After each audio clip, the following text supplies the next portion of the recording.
Assalamualaikum, jumpa lagi dengan Mama Esan. Untuk video kali ini sehubungan dengan mau lebaran, saya mau bikin nastar. Nah, untuk resep nastar kali ini saya pakai resepnya Fah Umi Yasmin, yang biasanya dia suka share resep di Facebook. Nah, untuk video kali ini nanti pembuatannya saya akan dibantu sama tetangga, jadi biar cepat selesai. Dan kebetulan tetangga saya ini juga mau bikin, jadi biar ada temannya gitu, jadi kita bikin sama-sama. Oke, mungkin langsung aja kita ke proses pembuatannya. Tapi sebelumnya mungkin saya kasih share dulu kali ya untuk resepnya, bahan-bahan resepnya. Di sini nanti saya mau bikin dua kali resep karena harus share dengan tetangga saya. Untuk satu resepnya dia bahannya yaitu 300 gram margarin, 200 gram butter atau mentega. Butter dengan margarin itu beda ya. Kalau butter itu dia bahan dasarnya dari minyak hewan, dari susu. Nah, kalau margarin itu biasanya dari tumbuhan, bisa kelapa sawit. Untuk contohnya margarin ini biasanya itu kayak Blue Band yang bukan Cake and Cookies ya, yang biasa Blue Band, Vilma atau sejenis itulah yang biasa suka ada di Indomaret atau di di toko-toko gitu. Nah, kalau untuk mentega itu dia biasanya mereknya itu kayak Holman, Wisman, Ancor. Jadi kadang tuh suka pada bingung tuh bedain butter sama margarin. Nah, kadang tuh orang Indonesia itu bilang margarin itu mentega juga, padahal mentega itu sebetulnya berbeda dengan margarin. Kemudian 100 gram gula halus, 4 kuning telur, 700 gram tepung, dan 4 sendok makan susu bubuk. Itu resep asli dari Fah Umi Yasmin. Cuma di sini nanti saya akan tambahkan 50 gram tepung maizena supaya kuenya jadi agak kering, atau bukan kering sih, renyah. Oke, kita lanjut ke proses pembuatannya ya. Oke, pertama kita timbang gula halus dulu. Karena saya bikin dua resep, jadi kita timbang sebanyak 200 gram.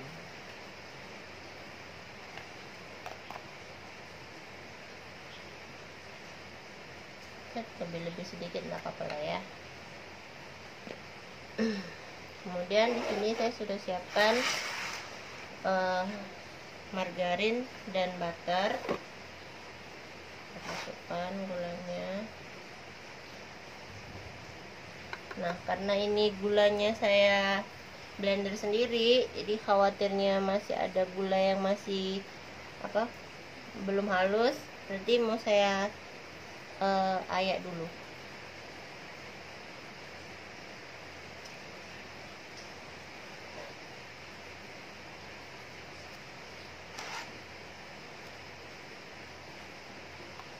Nah, untuk gula halusnya ini kenapa saya blender sendiri? Karena biasanya kalau beli gula halus langsung jadi itu dia gulanya itu dicampur sama tepung. Jadi kayak yang rasanya jadi aneh gitu loh. Nah, kalau blender sendiri sih mudah aja kok, kita tinggal blender pakai yang dry mill. Yang untuk blender dry mill itu sebentar aja dia gulanya bisa langsung jadi gula halus.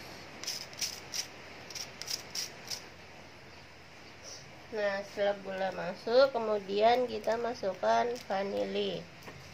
Nah, di resepnya ini sih dia nggak ada vanilinya, cuman kalau saya bikin kue nastar ini disuka dikasih vanili, jadi biar tidak amis. Nyalinya 4 aja, 4 yang bulat-bulat.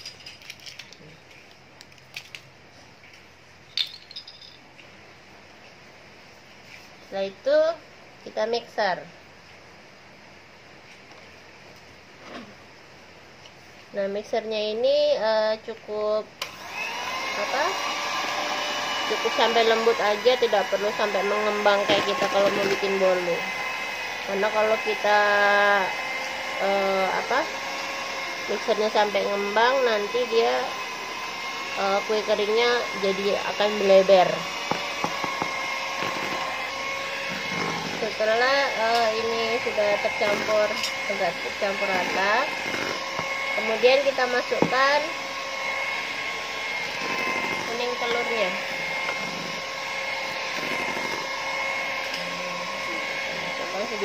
Kita masukkan sedikit-sedikit.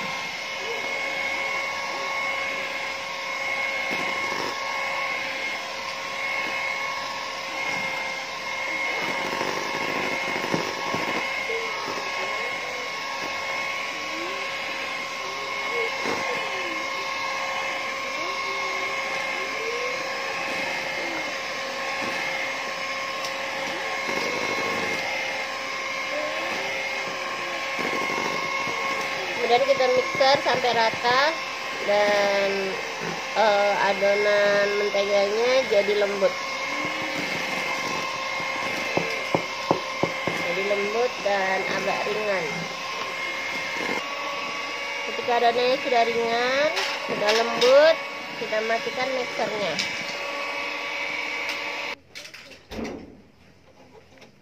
Matikan mixernya, kemudian kita masukkan tepung maizena.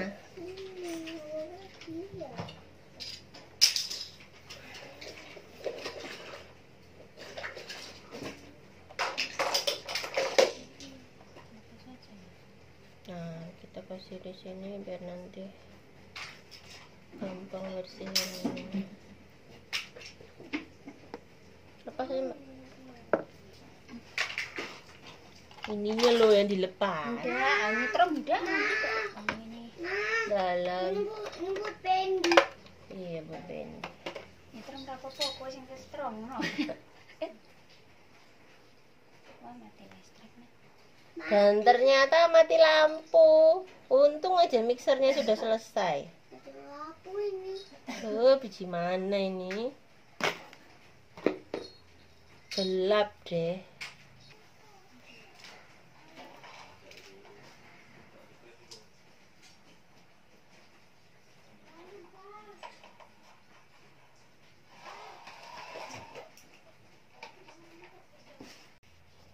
Kita masukkan tepung maizenanya. Aduk. Aduknya ini jangan pakai mixer lagi ya, tapi pakai spatula aja.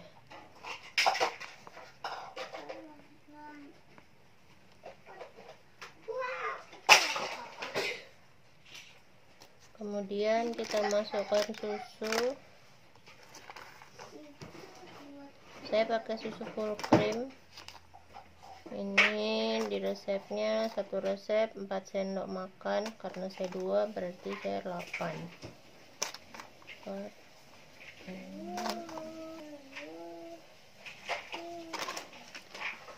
Alhamdulillah, nyala lagi lampunya. Kita aduk lagi sampai rata.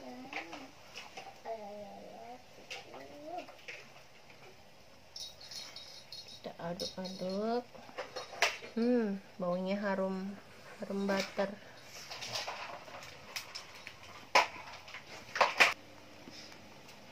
Kemudian kita masukkan tepung. Nah, tepungnya ini nanti pada saat mau masukin tepung, jangan sekaligus langsung dimasukin tepungnya, tapi sebagian-sebagian aja. Jadi nanti kita ambil mentega separuh atau seperempat bagian tepung, kita masukin, kita aduk rata. Kemudian selanjutnya kita ambil sebagian aja dan kita tambahkan tepung. Karena kalau misalkan nanti tepungnya kita masukin semuanya, sedangkan kita belum sempet tepung yang adonannya yang menunggu untuk dibentuk itu biasanya suka keras. Jadi supaya enggak keras, jadi nanti kita proses pada saat cetak nastarnya jangan langsung sekaligus dimasukkan tepungnya.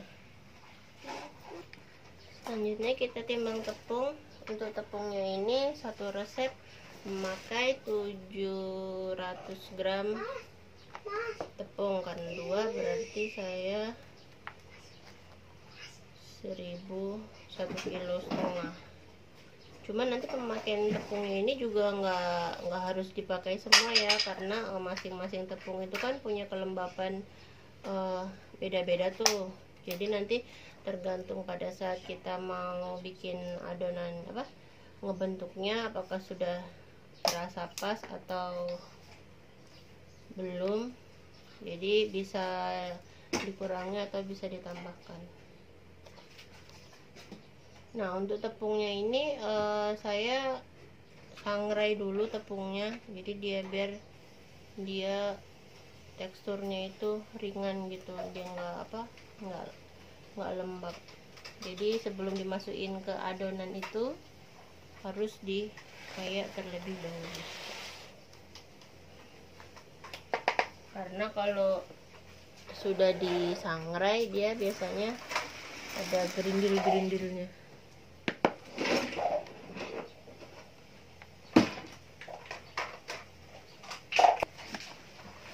Nah, pada saat nyangrai tepung ini kita masukkan daun pandan. Nah, fungsinya daun pandan di sini sebagai indikator kita tahu tepungnya itu sudah kering atau belum. Jadi ketika kita sangrai terus kemudian daun pandannya itu sudah kayak kerupuk, kita remes gitu, dia langsung kayak kerupuk gitu loh, kering gitu. Nah, itu tandanya tepungnya itu sudah matang atau sudah siap digunakan.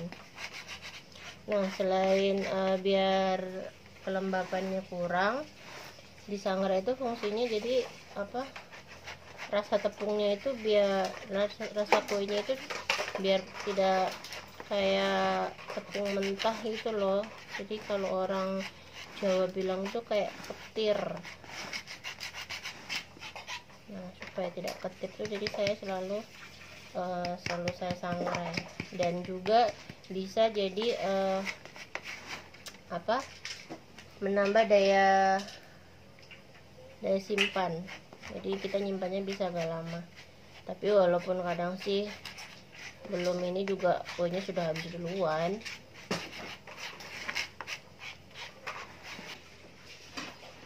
Nah, ini kita masukkan setengah bagian tepung dulu semuanya. Nanti untuk sisanya kita masukkan sedikit-sedikit dengan kita ngambil sebagian dari adonan menteganya supaya tidak keras.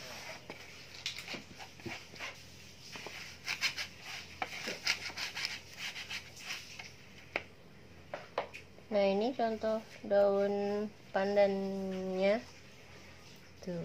Nah, kalau kita keremas, dia nah kalau sudah pandannya seperti kayak gini, berarti itu tandanya tepungnya sudah matang.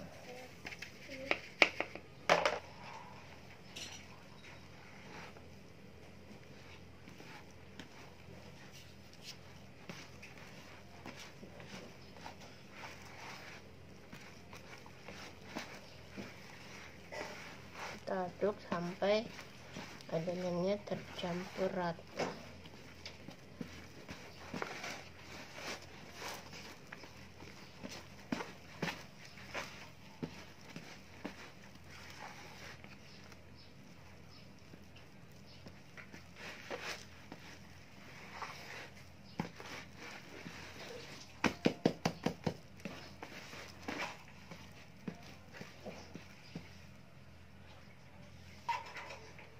Nah, ini adonan kita yang sudah siap, tinggal kita cetak nanti dengan isian selai nanas. Nah, ini kita mau bikin kulitnya. Kita ambil sebagian adonan, kira-kira kita selesaikan segera. Dan kita tambahkan, karena ini kalau dia kan masih lembek tuh. Nah, habis itu kita tambahkan tepung sampai adonannya kira-kira bisa dipulung. Aduk-aduk.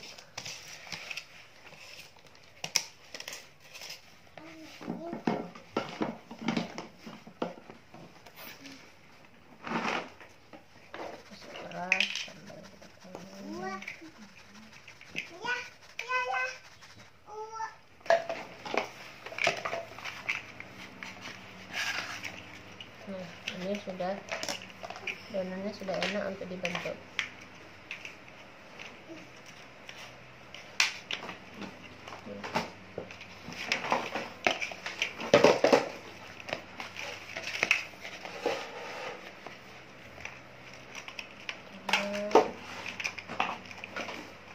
Nah, adonannya sudah enak untuk dibentuk. Ini nanti tinggal kita tambahkan isian selai nanas. Nah, untuk selai nanasnya ini saya sudah bikin saya bulat-bulatin dulu, jadi biar nanti pada saat bentuknya itu gampang gitu loh.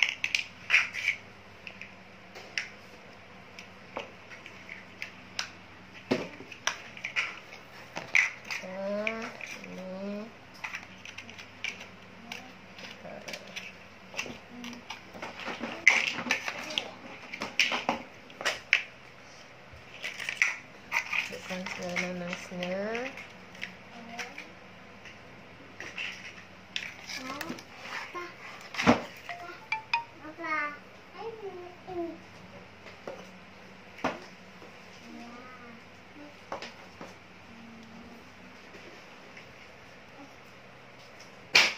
Nah, lalu kita susun di loyang.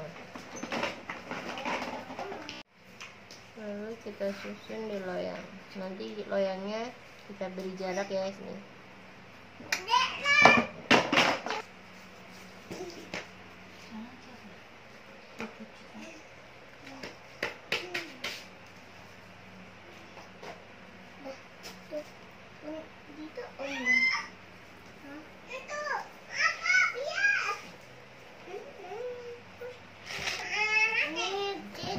Kita kasih jarak ininya.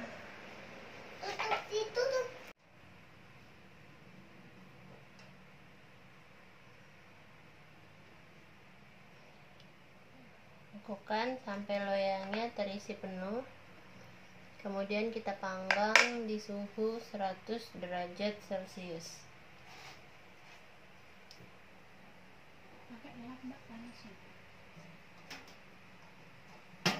Jangan lupa untuk ovennya sudah kita panasi terlebih dahulu ya.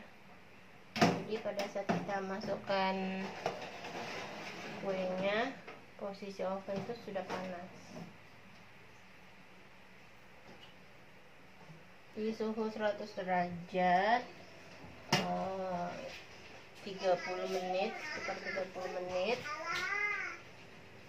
Kita ini cukup setengah matang saja, karena nanti kita oles, dengan olesan. Nah, kalau teman-teman pakai oven yang ada api atas api bawah, itu teman-teman bisa langsung dimatangkan saja, kemudian dioles, dan kemudian di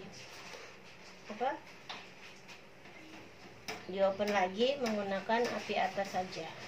Karena saya pakai otang atau oven tangkring, jadi dia ngolesnya harus pada saat kondisi setengah matang. Nah, ini setelah setengah matang kita dinginkan biar agak dingin, kemudian kita oles dengan menggunakan olesan. Nah, ini yang sudah nah, dia setengah matang kayak gini, jadi kita oles. Ini kita dinginkan dulu. Nah, untuk resep olesannya ada di video satunya ya, saya sudah kasih resepnya di situ, nanti teman-teman bisa lihat. Selanjutnya kita oles. Nah, ngolesnya ini jangan bleber-bleber, kita paskan di kuenya saja. Nah, kita oles sekitar 2 atau 3 kali olesan biar dia cantik. Nah, 3 atau 2 itu jadi semua kita oles dulu sampai selesai, kemudian kita ulangi lagi. Jangan langsung satu nastar kita oles langsung 3 kali gitu, jangan. Ini kita oles dulu semuanya.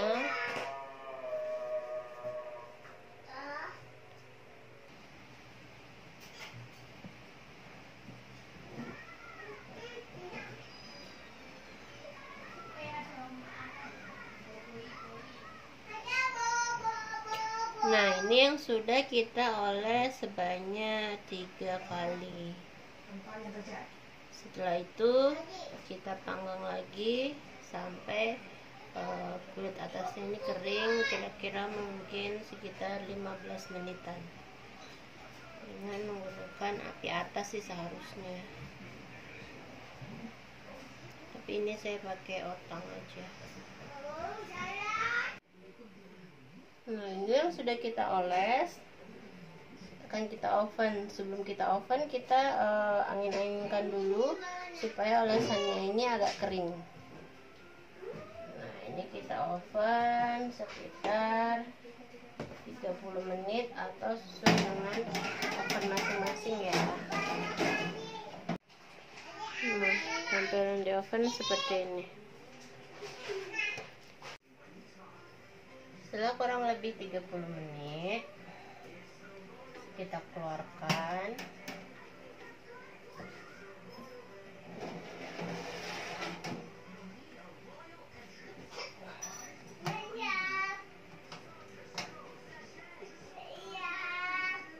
Jadinya seperti ini. Kita biarkan dingin, baru nanti kita masukkan ke dalam toples. Glowing kan nastarnya, cantik. Demikian tuh video kita kali ini. Semoga tips-tips yang tadi saya sebutkan dalam membuat nastar bisa membantu teman-teman semua. Semoga video ini bermanfaat, dan sampai jumpa di video-video selanjutnya. Dadah, assalamualaikum.